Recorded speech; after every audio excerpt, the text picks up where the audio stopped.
Okay, so all the stuff over Posey Parker, if you're reading mainstream in New Zealand media, it didn't happen.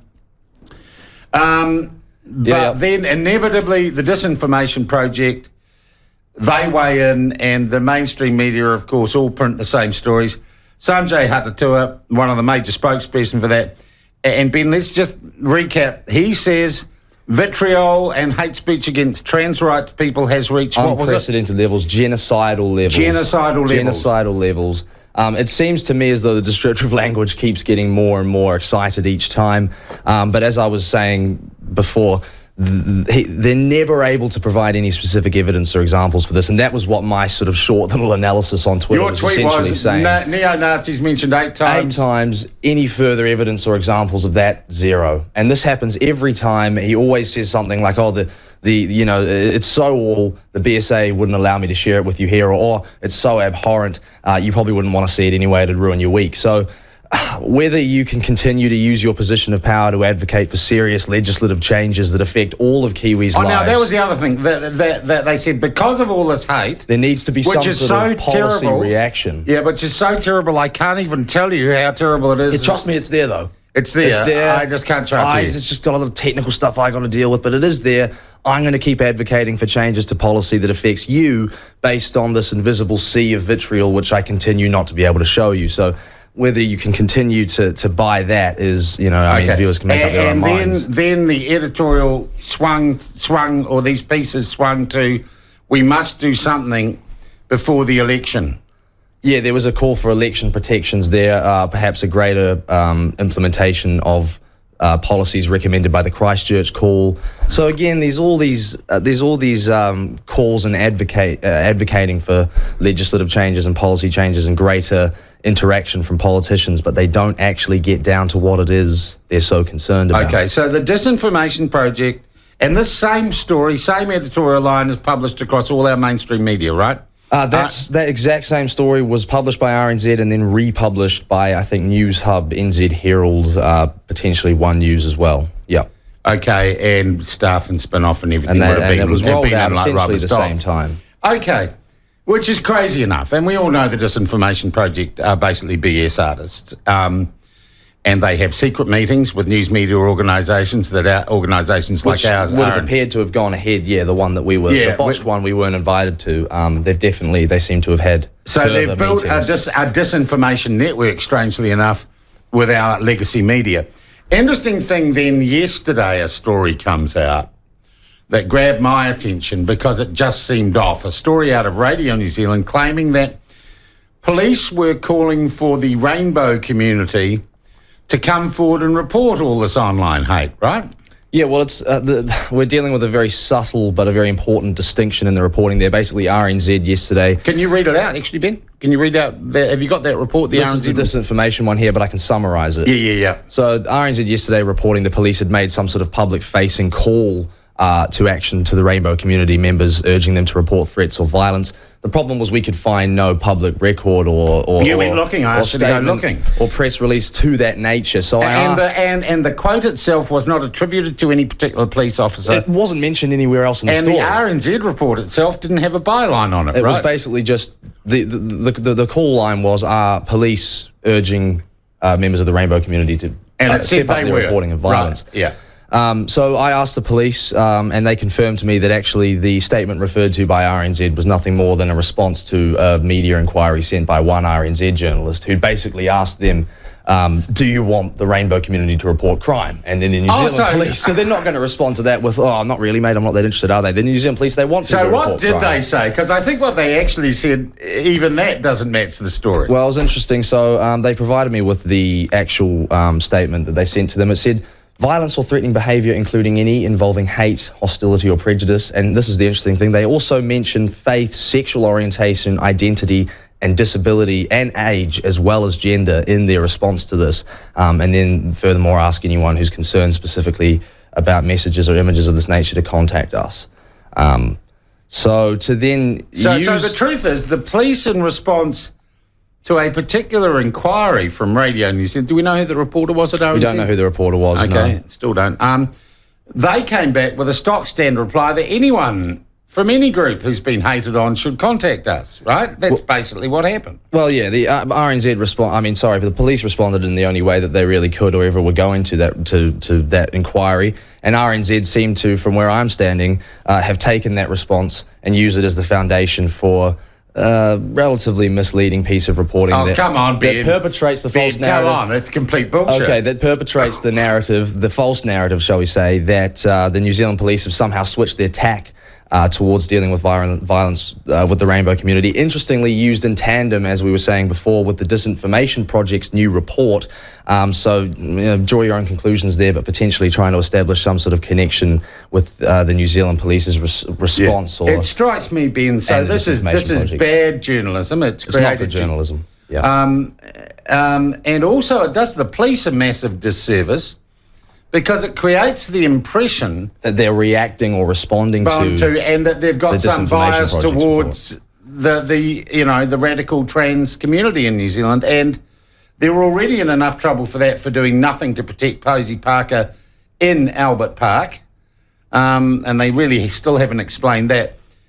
But so this Radio New Zealand Police, and they're a state-funded media organisation, it's a self-created story, isn't it? Yeah, really? well, look, I mean, as I say, the New Zealand police are always going to say we want people to report crime. And again, they listed about 3 or 4 other communities that they're concerned about as well. So to then use that as the foundation for an article which suggests a connection between the Disinformation Project's rise in concern and then the police somehow reacting to it, that was a false connection. Okay, because I'm just reading a text now, Ben. Read yesterday on the internet that the police want all rainbow people to report bullying and violence towards them.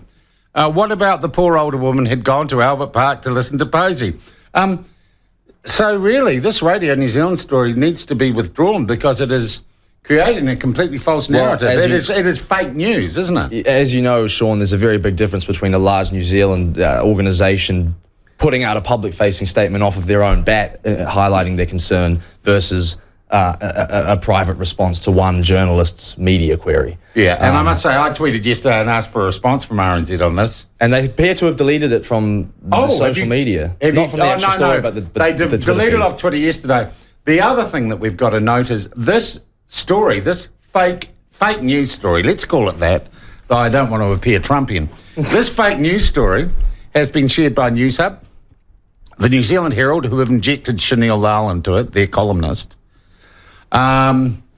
Newshub, Chanel Lal, Stuff, I think, have run it. No doubt the spin-off Newsroom have run it. It now becomes the narrative in our legacy media, and it's a lie. And it's fundamentally based on an interaction which didn't really happen. At least the public-facing media statement from the police. Yeah. And look, the other thing, I guess, is that this happened to me on Friday. They took down a story. Stuff took down a story of me on Friday. Right, which I never got a chance to read that. No, you didn't get a chance to read that. It was taken down. I rang them and told them it was lies and fake news, and they took it down, and we're still going to resolve that issue one way or another, hopefully without lawyers, if they do the decent thing. But once again, it was claims about me and that question I asked, completely generated by a reporter ringing and prodding someone to criticise me.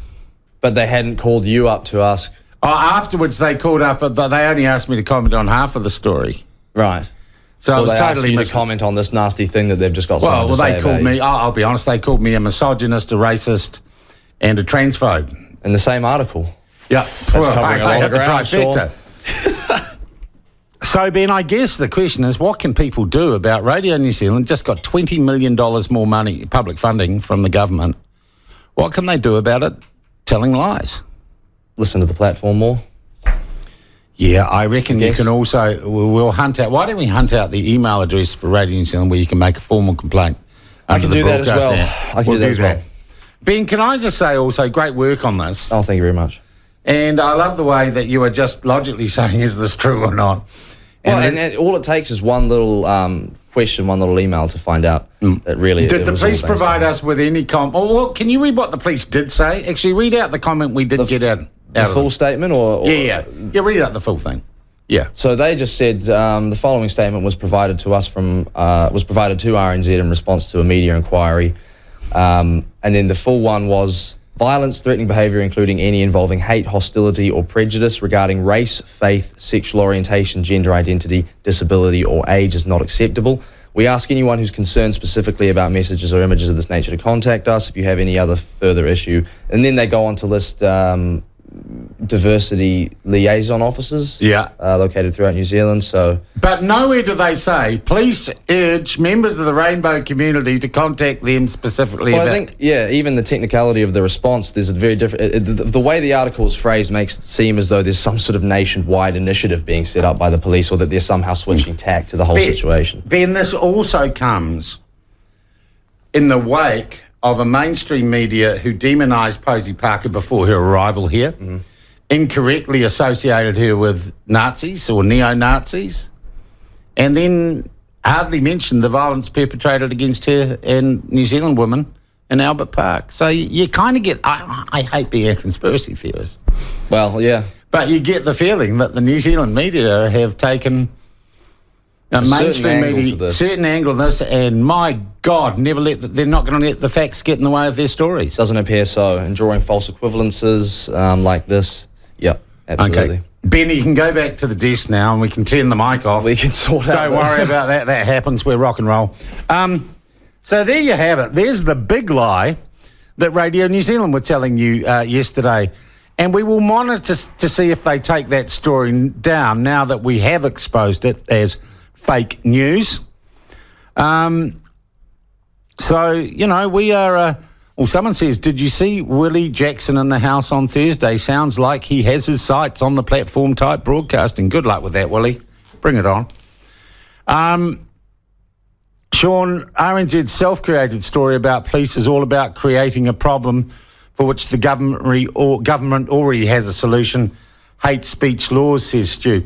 Look, don't forget, we're a talkback show, and unlike others, we think and we like talking to our audience. The number is 0800 332 283.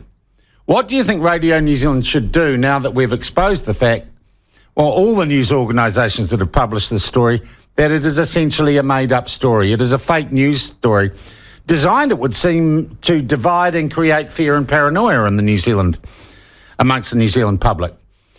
Your thoughts on this, text them to me on 5050 or ring me on 0800 332 283. That is 0800 debate. Let's have a quick break.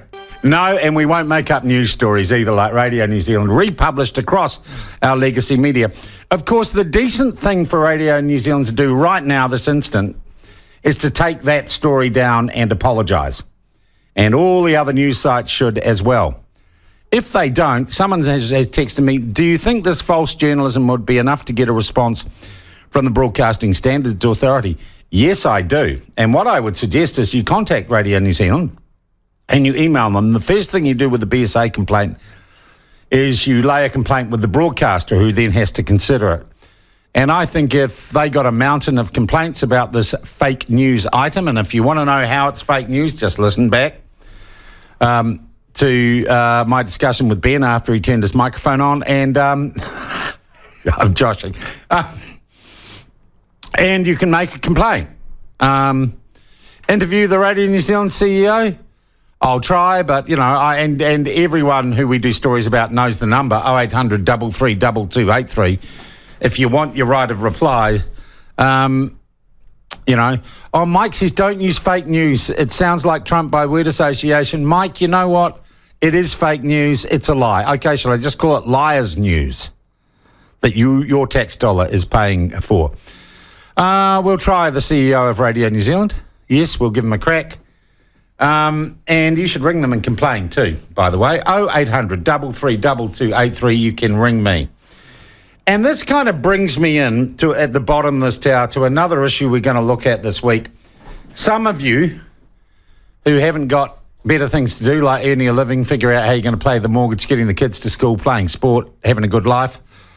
You might have noticed there was a survey out last week of public attitudes to news media, and it shows that mainstream media, legacy media, your belief and their credibility continues to fall. continues to plummet. And the most hilarious thing that I've seen is a general response to that from these tired, old, lying media companies. Their response to that is, in a big picture sense, to turn off the comments section. People don't trust us, people don't like us, let's turn off the comments section. That is the philosophical response that you've had. They're not listening to you. And all the debate they've had on pointy-headed programs like Media Watchers, how do we change people's minds so they do like us? How do we pump enough fake news at them that they believe in us again? How do we manipulate our audience into thinking what we want them to think? Which, of course, is ridiculous.